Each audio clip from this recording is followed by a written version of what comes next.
उत्तरकाशी में आई आपदा के बाद लगातार स्टेट डिजास्टर मैनेजमेंट की टीम यहां पर रात दिन एक करके सर्चिंग ऑपरेशन में जारी है। इस वक्त बात करने के लिए हमारे साथ इंसिडेंट कमांडर अरुण मोहन जोशी हैं। सर, जो आपकी टीम देख रहे हैं 24 घंटे लगातार एसडीआरएफ की टीम काम कर रही है, तो कैसे सर्चिंग ऑपरेशन चल रहा है? देखिए, सारी टीम बहुत बढ़िया काम कर रही हैं, जो बेस्ट कर सकती हैं। आर्मी की टीम है, आईटीबीपी है, एसडीआरएफ है, एनडीआरएफ है, हमारे फायर के जवान हैं, पुलिस के कांस्टेबल्स हैं, पुलिस के अधिकारी हैं। सभी लोग रेस्क्यू का काम जो बेस्ट कर सकते हैं उस तरीके से कर रहे हैं। जैसे अभी हमारे साथ आईटीबीपी के डीसी हैं, ये लोग फर्स्ट डे से यहाँ पर थे। जिस दिन आपदा आई मॉर्निंग में और इवनिंग में, उस दिन जो लोग यहाँ पर फंसे हुए थे, यात्री थे, लोकल लोग थे, उनको गंगोत्री शिफ्ट किया। जो लोग ऐसे हैं जिनका घर इस मलबे में दब गया है और अभी इमीडिएटली उनको बहुत दिक्कतें हो रही हैं, हमारी एसडीआरएफ की टीम ने 2 जगह कम्युनिटी किचन स्टार्ट किया हुआ है। लगभग 700 से 800 लोग जो है पर डे वहाँ पे खाना खा रहे हैं। साथ ही साथ जो सारी टीम्स यहाँ पे काम कर रही हैं वो मेन फोकस इस बात पर है कि जितना फास्ट हम इसमें डेब्री को क्लियर कर पाएँ उतना हमें बेहतर रिजल्ट्स मिलने की गुंजाइश है। लेकिन साथ ही क्योंकि जैसे आप देख रहे हैं कि यहाँ पे सरफेस जो है बहुत अनइवन है और जो स्टीम फ्लो कर रही है, इसका एक विजुअल पार्ट है जो आपको दिखाई दे रहा है। इसके अलावा हमारा एप्रीहेंशन है कि बहुत जगह पर स्टीम जो है डेब्री के नीचे भी फ्लो कर रही है।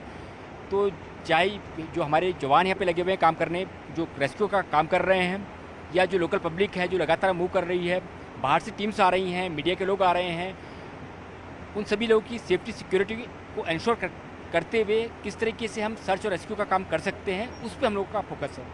सर, आप इंसिडेंट कमांडर भी हैं और सारी कमांड आपके पास है। शुरुआती दिन से हम देख रहे हैं लगातार आपकी टीमें काम कर रही हैं, तो अब कितना चुनौती बहुत ज़्यादा है, क्योंकि लोगों को कई लोग अपनों को तलाशने के लिए यहाँ पर आए हैं, तो कैसे आप लोग मैनेज कर रहे हैं उन लोगों को, कैसे उनको? देखिए, हमने एक कंट्रोल रूम बनाया हुआ है जिसमें जो भी इन्फॉर्मेशन हमारे पास आ रही है, कोई किसी भी तरह की इन्फॉर्मेशन देना चाहता है, चाहे मिसिंग रिपोर्ट करवाना चाहता है या कोई किसी भी तरह से कहीं कम्युनिकेट करना चाहता है, कोई ऐसा एरिया है जहाँ उसका कम्युनिकेशन नहीं हो पा रहा है, तो सारी चीज़ों को सेंट्रलाइज़ करने के लिए एक हमने कंट्रोल रूम बनाया हुआ है।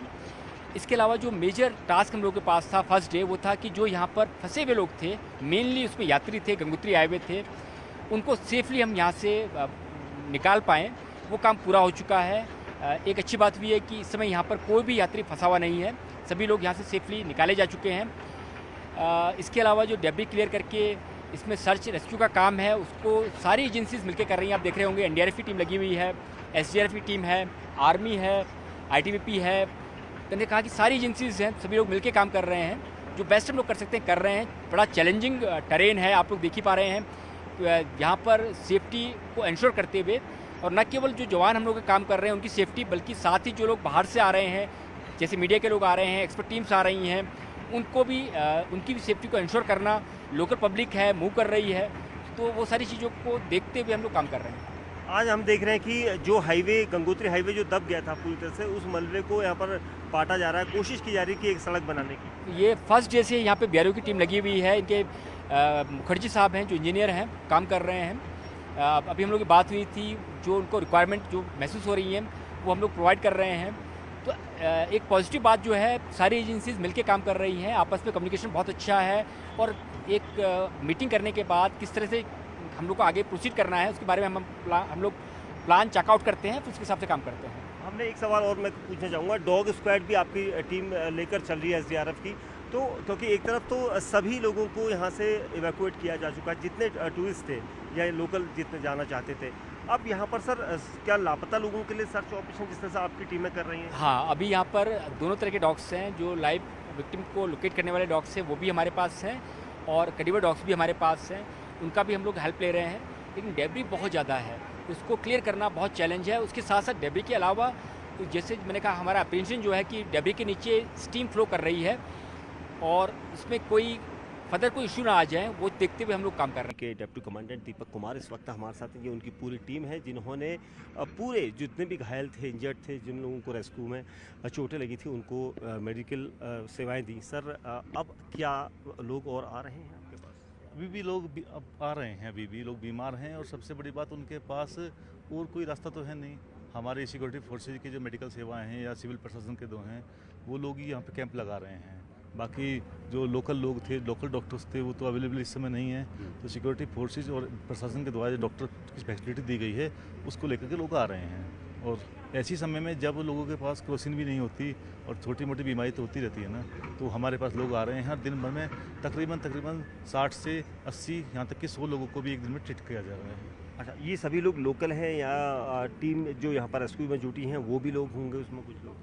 जो टीम रेस्क्यू में जुटी है उनको भी थोड़ी बहुत प्रॉब्लम होती है तो किया जाता है, लेकिन ज़्यादातर लोग लोकल होते हैं या जो लेबर वगैरह हैं, काम करती हैं, लोग सर्विस करते हैं, वो लोग आते हैं। जी, ज़्यादातर लोग वही सर होते हैं। अब क्या सिनेरियो आपको लगा है, क्योंकि आपकी आईटीबीपी की टीम भी हम देख रहे हैं, क्योंकि शुरुआती दिन से आप लोग यहाँ पर मौजूद हैं, एसडीआरएफ और आईटीबीपी, सेना, सभी लोग अपना काम कर रहे हैं। अब आपको क्या लगता है कि जो जिस जगह पर हम खड़े हैं, ये तो हाईवे, गंगोत्री हाईवे है, अभी पट चुका है, अब कंडीशन किस तरह की है, क्या रेस्क्यू ऑपरेशन आप लोग किस तरह से अब नई चीज़ें कर रहे हैं? नई चीज़ें हैं, खास तौर से हम लोग डीप पेनिट्रेशन रडार का इस्तेमाल कर रहे हैं और डॉग्स का इस्तेमाल किया जा रहा है। जहाँ पर संभावना है कि खास तौर से उम्मीद की जा रही है कि पहला जो फ्लो आया था इस एरिया में उससे टारगेट किया था, तो यहाँ ज़्यादा होने की जो लोगों की होने की संभावना है तो इसको टारगेट किया जा रहा है। इससे भी पहला जो बड़ा काम है वो ग्रिफ के द्वारा किया जा रहा है, खासतौर से रास्ते को ओके किया जाए, ताकि यह रास्ता शुरू हो जाएगा तो बाकी सप्लाई भी शुरू हो जाएंगी। दूसरी मशीनें जो हमें ज़रूरत है रेस्क्यू के लिए या सर्च के लिए वो नीचे से आ पाएंगी। बेसिकली उस पर फोकस किया जा रहा है। मुश्किल टास्क है, टफ टास्क है, लेकिन हम लोग इसी काम के लिए। शुक्रिया हमसे बात करने के लिए। दीपक कुमार जी, जिनका कहना है कि उनकी टीम लगातार कोशिश कर रही है कि जितनी ज़िंदगियां बचाई जा सके, और ट्रीटमेंट के अलावा, क्योंकि हेल्थ सेक्टर में भी इनकी टीमें यहाँ पर काम कर रही हैं, जिन लोगों को ट्रीटमेंट की ज़रूरत है, क्योंकि सेना, आईटीबीपी, इन लोगों के पास बेहतर जो सुविधाएँ हैं वो यहाँ पर ही अभी तक से कर रहे हैं। उनका कहना है कि जितना रेस्क्यू ऑपरेशन है अभी भी वो जा। और यहाँ पर क्या आप विजिट कर रही हैं और किस तरह का यहाँ पर ट्रीटमेंट चल रहा है? मैं एक्चुअली यहाँ पे डिप्लॉयड हूँ लास्ट 3 मंथ से, और अभी मुझे नीचे ही जाना था, मेरी डिप्लॉयमेंट ख़त्म हो रही थी, but all of the sudden ये इंसिडेंट हो गया। तो अब यहाँ पर और डॉक्टर्स जैसे अवेलेबल है नहीं है। मैं ही पूरे 4 विलेजेस को कवर कर रही थी, उनमें से वन ऑफ द विलेज ये धराली भी था। अब धराली, मुझे पता है यहाँ पर टोटल स्ट्रेंथ कितनी थी, कितने विलेजेस थे, मेल फीमेल, प्रेग्नेंट फीमेल्स, तो मुझे काफ़ी आइडिया था उस बारे में। तो जब मैं आई, इंसिडेंट देखा 5th को, कि I was very shocked first, but जितने हो सके, जितने लोग बच गए, जो पहाड़ के ऊपर चले गए, जहाँ क्लाउड बस्ट हुआ उसके अपोजिट साइड चले गए, वो लोग सेव हो गए। हमारी पूरी टीम जो ऑलरेडी ट्रेंड है, माउंटेनियरिंग है, हम लोग आईटीबीपी, तो पूरे ट्रेंड सोल्जर्स हैं, वो फटाफट गए ऊपर। मेरे मेडिक्स पूरी टीम ऊपर पहुंच गई, उन्होंने फटाफट से जितने भी थे, जितने इंजर्ड थे, स्टिचेस लगाए वहीं पर, उन्हें first aid first of all वहीं दिया। काफ़ी लोगों को हम नीचे लेके आए, जो काफ़ी हैवी वेट आंटीज़ थी, बहुत ज़्यादा बल्क था उनका, उनको हम कंधों पे उठा के लाए, फिर उन्होंने फटाफट एम्बुलेंस में उन्हें ट्रीटमेंट दिया। उसके बाद अब जैसे हुआ, अब जैसे हेली एवोक्यूएशन स्टार्ट हुआ, उसके बाद मुझे उनको कैरेक्टराइज करना पड़ा, काफ़ी लोगों को गंगोत्री भेजा। उसके बाद जैसे कुछ फीमेल्स थी जो एस्थमेटिक थी, कुछ फीमेल्स थी जिनको सीजर्स आते थे, ब्रेन हैमरेज वाले पेशेंट्स भी थे मेरे पास, तो मुझे उनका आइडिया था, उन्हें मुझे फटाफट से हेली एवोक्यूएट करवाना था। मैंने उन्हें फटाफट से हेली एवोक्यूएट कराया प्रायोरिटी बेसिस पे। बाकी उनकी ट्रीटमेंट्स भी चली हैं, एंड दैट्स इट। अंदाजे से कितने पेशेंट्स आपको मिले थे, कितनों को ट्रीट? अभी तक तो अराउंड 760 प्लस पेशेंट्स हम देख चुके हैं इन दिस 6 डेज़। बाकी अभी आ ही रहे हैं, अभी भी मैं उन्हें देखने ही जा रही हूँ। थैंक यू सर, किस तरह की अब टेक्निकली आप लोग इस्तेमाल कर रहे हैं, क्योंकि एक तरह से हम देख रहे थे लगातार जो एनडीआरएफ है, एसडीआरएफ है, सेना है, रेस्क्यू ऑपरेशन हो चुका है, अब आप कैसे सर्चिंग यहाँ पर हो रही है? देखिए, जैसा आपको मालूम है, आज इस रेस्क्यू ऑपरेशन का 7वां दिन है और हमारे जितनी टीमें लगी हुई हैं, यहाँ पर 4 लगभग टीमें लगी हुई हैं, वो हैंड टूल्स का इस्तेमाल जो है किया जा रहा है। इसके साथ ही हमारे पास ग्राउंड पेनिट्रेटिंग रडार, आप पीछे देख पाएंगे मेरे पीछे, तो उसमें हमारे जो साइंटिस्ट हैं उस जीपीआर के साथ में जो हैं वो सर्च कर रहे हैं। ये नीचे डेब्रीज के नीचे या मड के नीचे जो है बताता है, 40 मीटर तक चला जाता है कि वहाँ पे किस प्रकार का स्ट्रक्चर है। तो इससे हमें ये फाइंड आउट करने में मदद मिलेगी कि क्या क्या वहाँ पे क्या हो सकती है, क्या संभावनाएं हैं, यहाँ पे डिगिंग करना है या नहीं करना है। तो वो उसी के अकॉर्डिंग हम लोग प्लान बना रहे हैं। उसके अलावा हमें रेस्क्यू रडार भी, आप मेरे पीछे इस साइड में देख पा रहे हैं, रेस्क्यू रडार भी काम कर रहा है। उसके लिए भी वी आर होपफुल। अभी कोई ऐसी उम्मीद हमने छोड़ी नहीं है कि कोई कहीं कहीं, क्योंकि अंदर होलो स्पेसिस भी हो सकते हैं, काफ़ी बड़ी बड़ी बिल्डिंगें थी, तो उसमें कोई हो सकता है अभी भी कोई विक्टिम जो है ट्रेस हो जाए, तो लाइव हो वो, तो उसके लिए भी प्रयास जारी हैं। इसके अलावा जो एक इम्पोर्टेंट चीज़ जो आप सुन रहे हैं कि लगातार ऊपर से जहाँ से ग्लेशियर से श्रीखंड से आया है मलबा सारा, तो कुछ मलबा अटका पड़ा है, हमें भी आप लोगों के माध्यम से और लोकल्स ने बताया अभी। तो हमारी एक माउंटेनियर रेस्क्यू टीम होती है, MRT जिसको हम बोलते हैं, तो वो टीम हमारी अभी ऊपर गई हुई है और उम्मीद है वो 3-4 घंटे बाद वापस आ जाएगी। तो उससे पूरा हमें ऊपर जो जितने 7 ताल बताते हैं वहाँ पे, एक साथ नदियाँ निकलती हैं और ये मलबा कितना फंसा है, कितना पानी है, ताकि फ्यूचर में कोई और नुकसान ना हो। और जो रेस्क्यू मिशन चल रहा है, NDRF, SDRF, army, district administration, जितने भी एजेंसीज जो हैं काम कर रही हैं, उनको कोई खतरा ना हो फ्यूचर को देखते हुए, तो उसका असेसमेंट के लिए हमारी टीम फिजिकली जो है वहाँ पर पहुँचेगी। टफ है, काफ़ी हाइट पे है, तो it may take some time, but जो है शाम तक हमें उम्मीद है कि हमें उसके बारे में पूरी जानकारी मिल पाएगी। सर, आपने बताया जो ये टेक्नोलॉजी इसका इस्तेमाल आप कर रहे हैं, इसका मतलब यह है कि नीचे ज़मीन के अंदर जो मलबे के नीचे के लोग, जो सामग्री है, चाहे गाड़ी खड़ी हो, दुकानें हो, पब्लिक, मतलब ह्यूमन बॉडी को भी पहचान सकते हैं? बिल्कुल, इसमें बॉडी को, इसके बाद देखिए कल जैसे हमने इसका ट्रायल किया था, पूरा एरिया को, काफ़ी एरिया को सर्च किया, तो हमें कई जगह पे पता चला कि 2 मीटर से लेके 6 मीटर के बीच में कुछ स्ट्रक्चरल वहाँ पे ऑब्स्टेकल हैं, ऑब्जेक्ट्स हैं।